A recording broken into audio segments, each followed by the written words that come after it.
It's only entertainment. Welcome back to the Talking Hedge.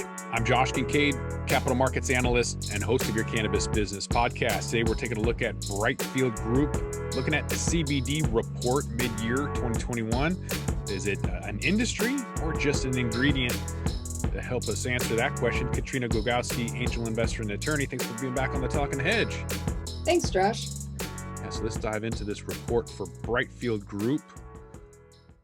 Talking about who is driving the CBD market and who is hitting the brakes. So e-commerce, kind of looking back at the pandemic. So CBD was driven by e-commerce in 2020, kind of shifting strategies. So brands that focused on boosting their e-commerce were the most successful. Strategic online advertising brought in shoppers to and their websites. Subscription models helped with loyalty programs, but ultimately, people in a pandemic don't want to go out into the market, so they're going to buy stuff online. Agreed. They're not going to really talk about THC, but the entourage effect has a really big, important impact into the industry. You go to a rec shop, they're not going to have anything that's just straight CBD. So having said that, look into the entourage effect, look at a 1-to-1 THC to CBD ratio or 20-to-1 if you don't want those psychoactive effects. But this will just dive into CBD. Pharmaceutical industry definitely jumping on board. So GW Pharmaceuticals is the only CBD product in this category, yet sales more than doubled for them, fourth quarter 2019 to fourth quarter 2020. Only authorized treatment for 2 rare childhood epilepsy syndromes. And the pharmaceuticals are going to continue to boom over the market, reaching 4 times its current size by 2026.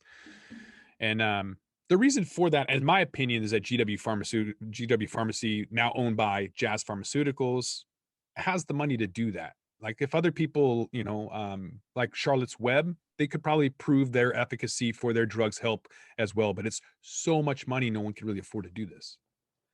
Well, first, transparency, I own some GW Pharmaceuticals, and I was very, very happy with the acquisition by Jazz.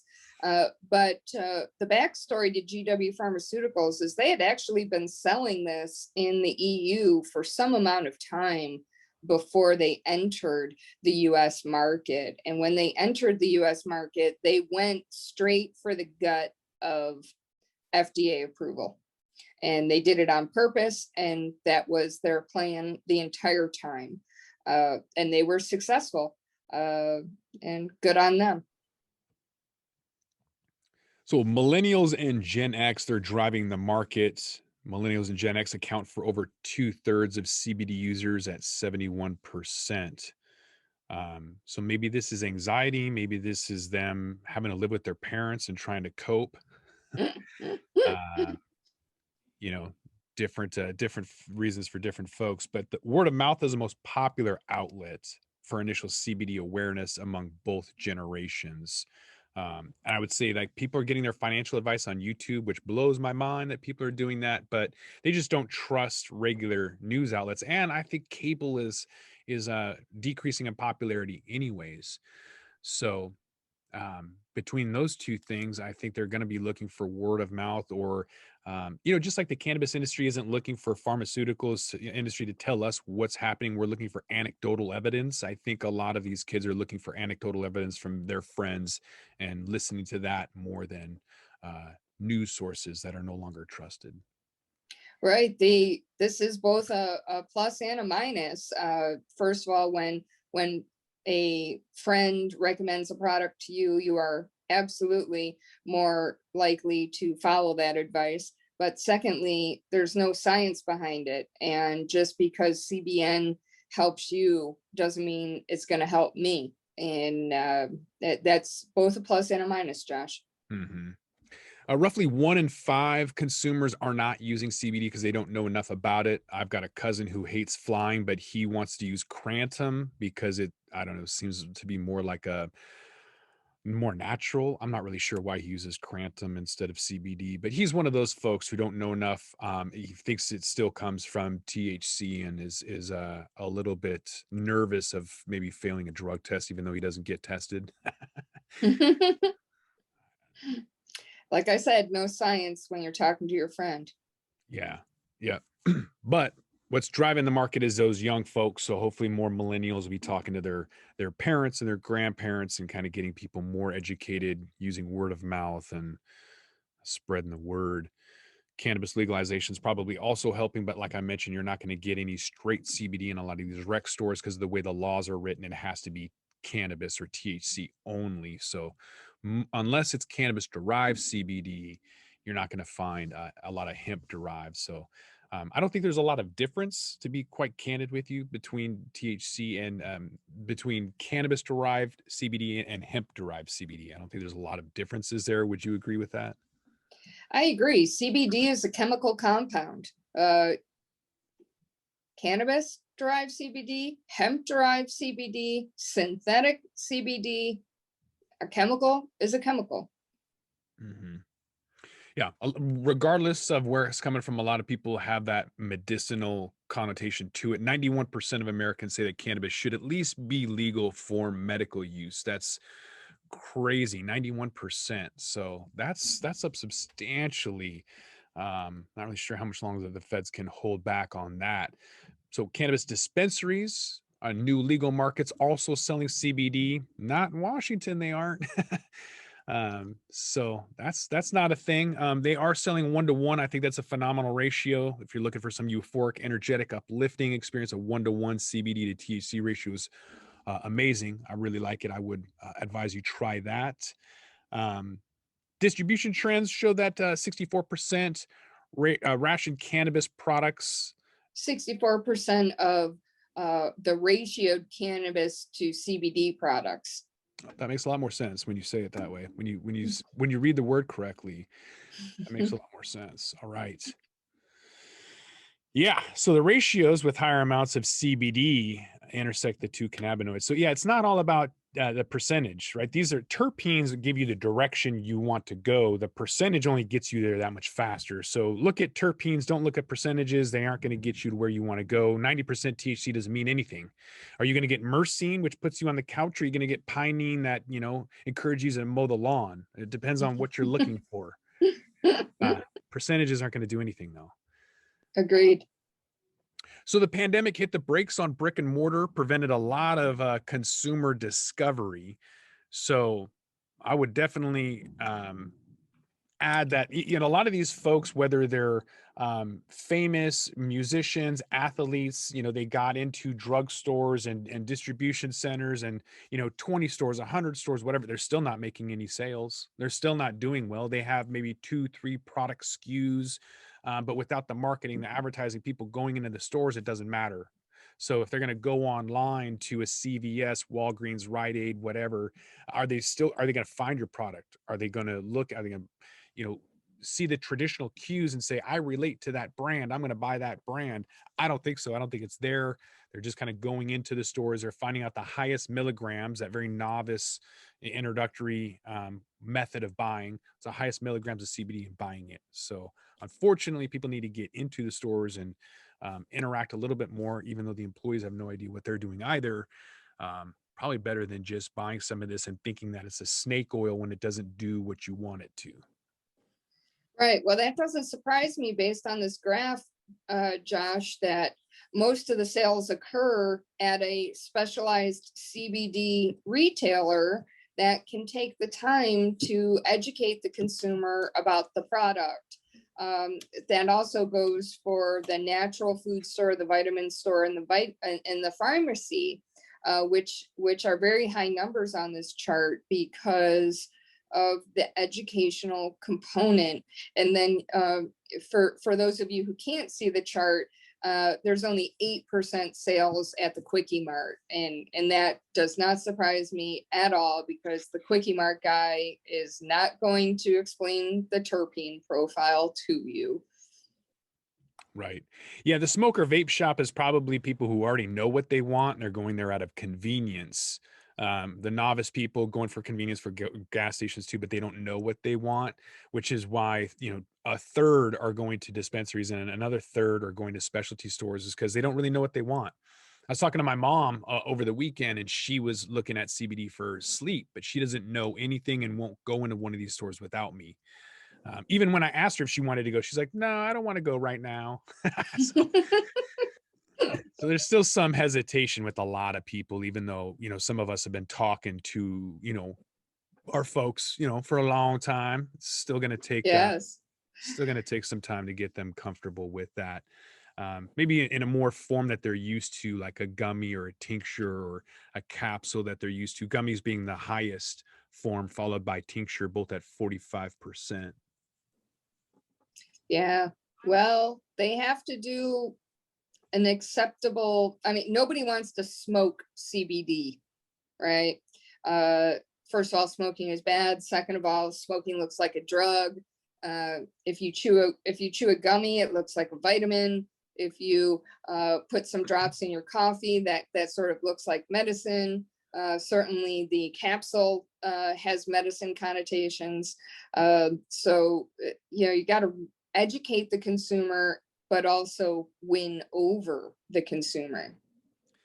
Yeah, educating and then selling is really hard to do. And while the FDA isn't providing any guidance on CBD, it's definitely not helping that whole thing. So, yeah, it's going to be a really tough market to try and push through the education and sales in the meantime. So brand consolidation, definitely nothing new here. We've been talking about consolidation in the marketplace for a really long time. Definitely, if you don't have an entity in Puerto Rico, you're going to be consolidated even faster. Yep. I've been talking about that for a long time. The advantages of doing business in Puerto Rico are phenomenal. And if you're out in California and you're spending 39% more than somebody in Puerto Rico, you're not going to be around. So consolidation is going to be something that picks up really quick. Not sure if it's going to be Charlotte's Web or maybe Jazz Pharmaceuticals or somebody else kind of coming in and cleaning up house. But I anticipate that consolidation is going to happen on a massive scale. Later on this year and probably all of next year, we'll see a lot of companies just kind of go away or be combined or merged with others. Well, it's going to become ridiculously expensive to operate in this market once you have FDA approval requirements and FDA grade lab requirements. You're going to have to consolidate to manufacture these products to make it cost effective. And the second comment is I am stunned that Charlotte's Web is still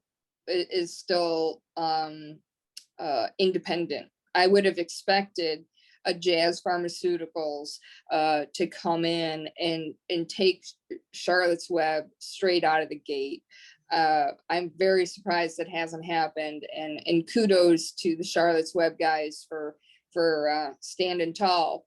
But I'm really surprised they have not been acquired because they're one of the most reputable brands in the CBD space. Mm-hmm. Yeah, and brand concentration, in case you aren't aware, is intense in the cannabis space. So we're seeing brand concentration in California. 27% of cannabis brands are consolidated into the top 5 brands. So all of these products are pretty much ran by just the top half a dozen. More stable markets like Washington and Oregon, you're seeing 24% of those top 5 brands command like 10% of all sales, right? So just a couple of brands dominating the majority of the sales you're seeing. Nevada's 40%, Colorado's 35%, Pennsylvania 84% is concentrated in just a couple of brands for that entire marketplace. So hemp is going to be, CBD companies are going to be even worse than that. It's going to be a lot less companies, and you're just not going to be able to compete. So anybody who's thinking about opening up a CBD company is going to be like the worst decision they ever made if they're just doing that now. If they're just starting today, they're going to have a problem. Yeah. So the existential crisis of CBD and wellness or cannabis, why not both? You mentioned smoking isn't really hip. I would say that Delta 8 for hemp being somewhat psychoactive would maybe be an exception to that for somebody who wants to kind of get off of cigarettes or somebody who doesn't want to smoke tobacco. like blunts or whatever, like myself. They might Yeah. like that Delta 8, but it's not really wellness. It's not a wellness product. So more into tinctures and topicals. There's definitely some M&A activity out there. You can see that Aurora's buying into it, High Tide, Canopy Growth, Hexo, Molson Coors. All of them are kind of going after wellness products. So definitely a trend that we're going to continue to see. Yeah, just a comment on this, Canopy Growth partnering with Martha Stewart. That I think is going to be very telling in this market, because Martha Stewart talks to their target customer. It is a marketing genius move. Now let's see how it plays out. But if Martha Stewart puts her name on a product, grandma and mom are going to sort of gravitate towards that product. Charlotte's Web, I've never heard of them. I don't know what you're talking about. Martha Stewart, oh, I know her. Okay, I'll grab that one. So genius. But let's see how it plays out. But coming out of the gate, I think they're really smart about that. Yeah, more companies will be on board with this too, as people are going away from, even the acetaminophen, or the people are going away from the Tylenols and the Advils and just pills. And generally, people don't even want to take the capsules for cannabis because it looks too much like a pill. So there's definitely a shift towards more holistic approaches. Agreed. Just for reference here, full spectrum versus an isolate. You want to look for more of a full spectrum, the full plant versus just an isolate. You guys can do some more research and figure that out on what kind of compounds or products you're looking for. So cannabinoids and beyond. CBD products with added functional ingredients. So turmeric, you can add in there. Inflammation gummies. Okay. Yeah, this is the market really trying to hammer down on the health aspect. And we've talked about this, and my favorite of the CBD infused leggings. I mean, that just hurts my brain. But these products are starting to really hammer down on the health and wellness by combining, one of these products has hyaluronic acid, which is an excellent face cream. And so they're trying to say, hey, you look younger. But one of the problems here is you can't say it helps your sleep. You can't say it helps your anxiety, because then you start bumping up against the FDA. And so it really is a fine line to say, hey, look at my product.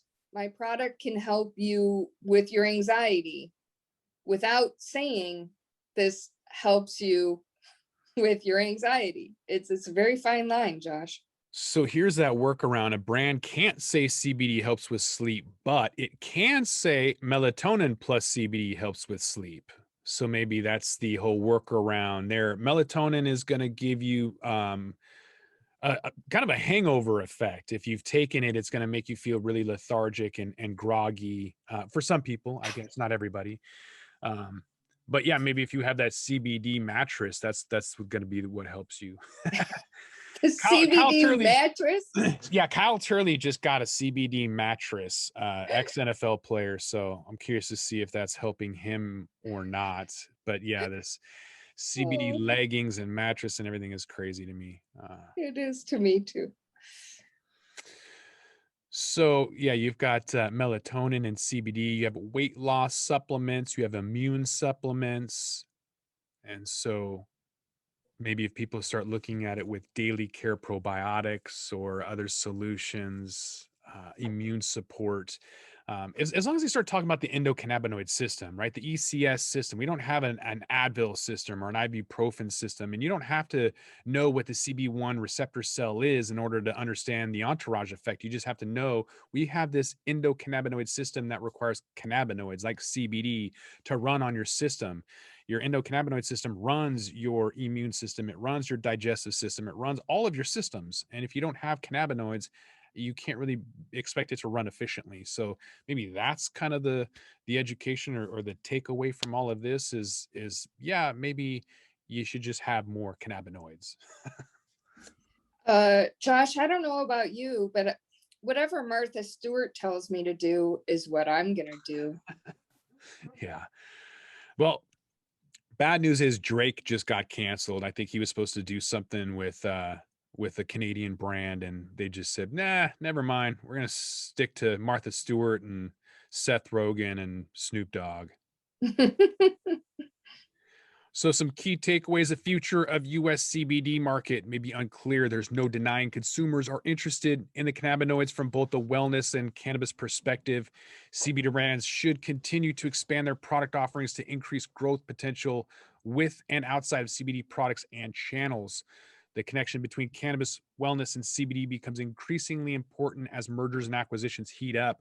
Non-CBD companies partnering with and acquiring CBD brands with influence how competition looks in the space, as well as how final products are positioned and expanding the realm of consumers they reach.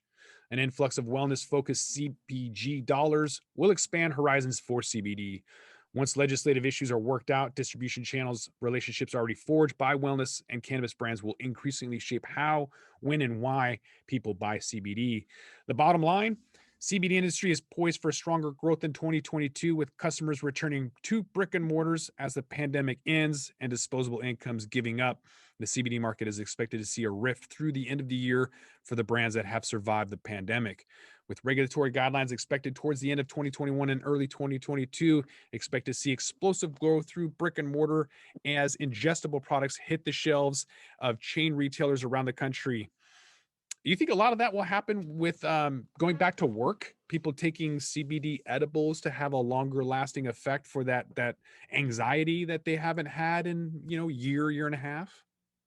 Maybe, Josh. We're seeing a lot of commentary in the press about return to normal anxiety, and what does that mean? And I haven't left my house in a year and a half. Now you want me to go to work every day? How am I going to handle that?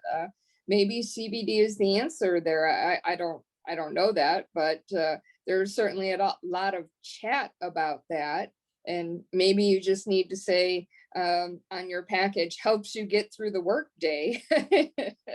Maybe we'll see some interesting marketing slogans about returning to work. Yeah, I think next week I'll be publishing an interview I did for a different podcast called Seeking Alpha, interviewing CEOs, and I interviewed the CEO of Regis's parent company, International Workplace Group, IWG. And they own a lot of co-working spaces, and they use the pandemic as an opportunity to expand and scale and continue to move. And so 74% of the people that they interviewed said that they are not going to go back to a work environment like an in-place. That's 3/4, but they're also asking people that are already doing co-working, right? So Right.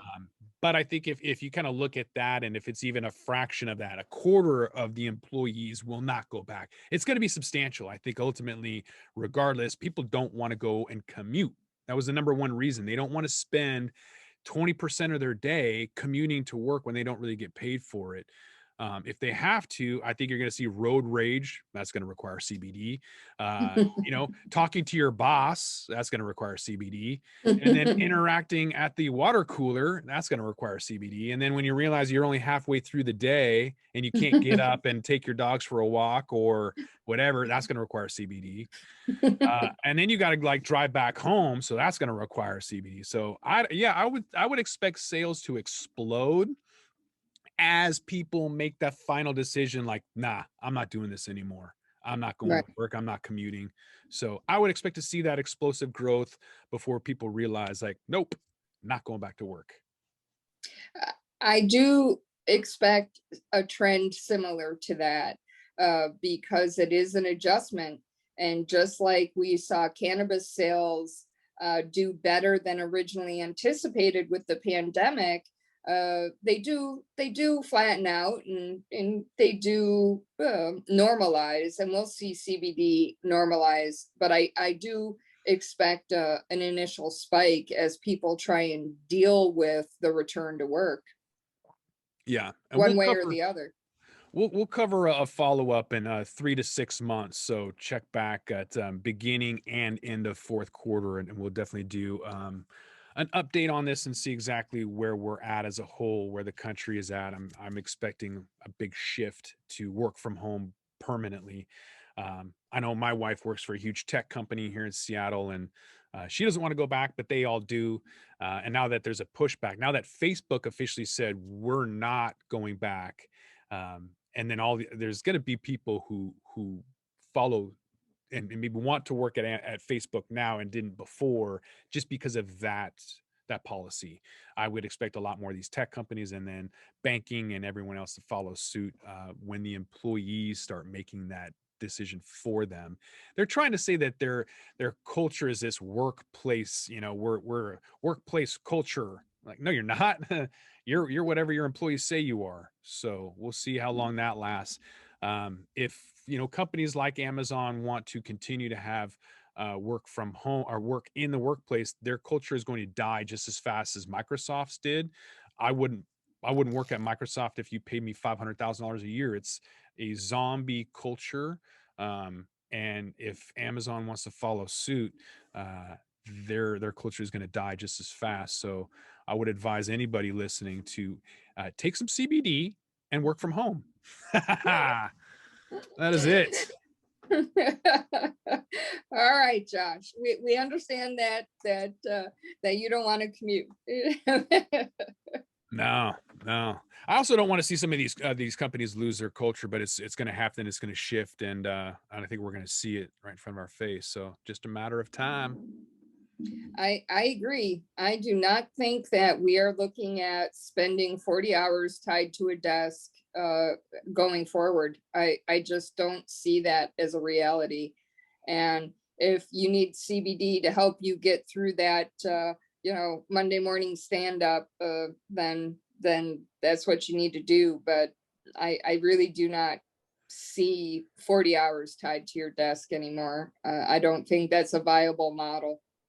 Yeah, and I don't even see it being a work from home. The IWG, the parent company of Regis, the co-working space, is looking at suburbs, right? So it's the whole thing of not commuting. You're not going to go into a co-working space in the city. You're going to go into a co-working space in the suburbs.